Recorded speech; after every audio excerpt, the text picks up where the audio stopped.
Finlay was born at 27 weeks and he was ventilated for about 6 weeks because he just wouldn't breathe on his own. And then when he did, we had quite a few occasions where he'd just stopped breathing.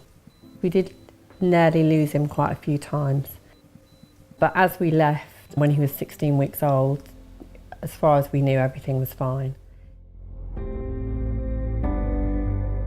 The more we were home, and I had a lot of friends at home that had babies at the same time, and they were all sitting up, starting to crawl, and Finlay was still only laying, not doing anything. It wasn't even rolling over.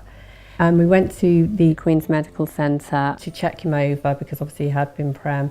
And as soon as the professor saw him, he said, "I can tell you now he has cerebral palsy."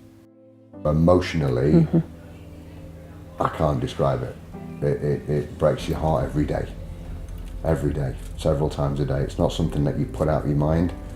It's ever present and always will be.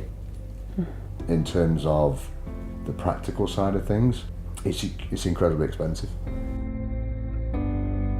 When we decided which chair that we liked for Finlay, thought would be perfect for school, when they told us the price was beyond even what we'd even first thought it was going to be. It was ridiculous, and we said there's no way that we could afford this.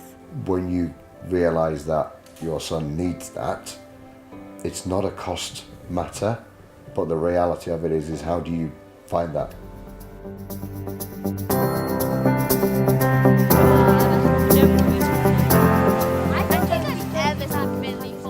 Well, it was a bit hard wheeling myself around in that, but now I've got this, it's easy just to control.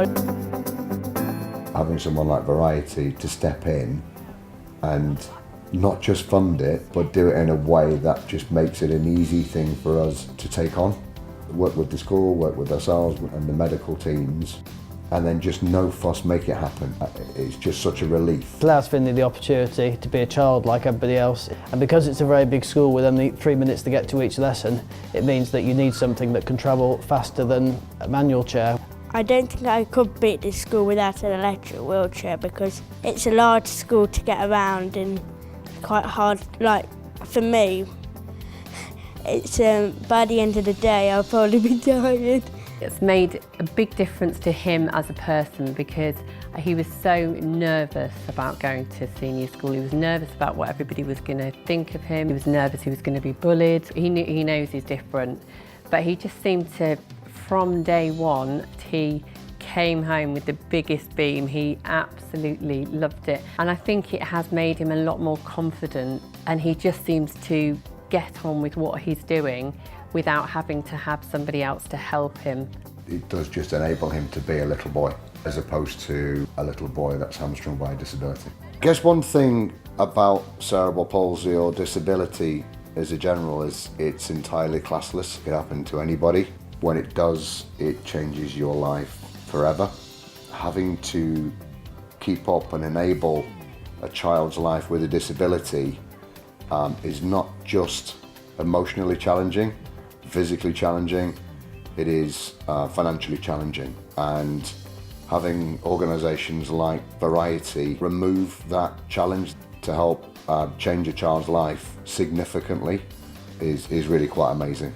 So we'd just like to say a big thank you to Variety and for everything they've done for us as a family. Huge thank you. Thank you. Chair makes me feel happy because I keep up with my friends and helps me get around, so thank you. That's that, Finn. That's that, this